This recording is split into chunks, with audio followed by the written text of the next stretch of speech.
Tomorrow, convicted cop killer Ronald Reed is up for parole again. It's the fourth time he's going before the board after being sentenced to life in prison 20 years ago for ambushing St. Paul police officer James Sackett. His daughter tells our Jennifer Hoff what she's doing to make sure Reed never gets out again. That's me.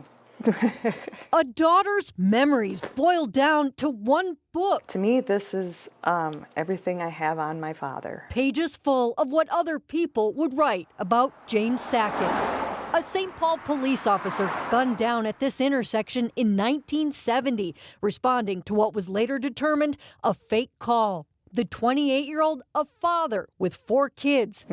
Julie Sackett, 14 months old. would grow up without. 56 years is a long time without. For decades, she never knew who killed her dad. An ambush, prosecutors argued 35 years later after Ronald Reed was finally arrested. Witnesses at his 2006 trial saying he shot a cop to impress the Black Panthers. So when he was going around the back, my dad was going to the front, and that's when they took the shot. Except Reed was sentenced then under old guidelines and already eligible for parole by 2021, having gone before the board now 3 times and again tomorrow. We feel like we're the victims in this situation.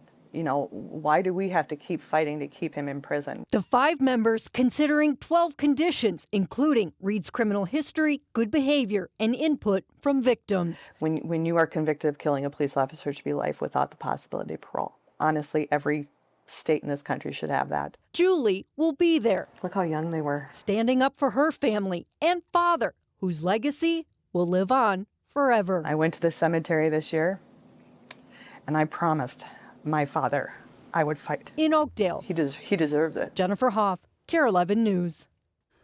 Julie and her family will privately meet with the board tomorrow. The Department of Corrections writing in a statement tonight. The members will then interview Reed, and while they have 30 days to make a decision, they usually do so during the meeting that's expected to go all afternoon.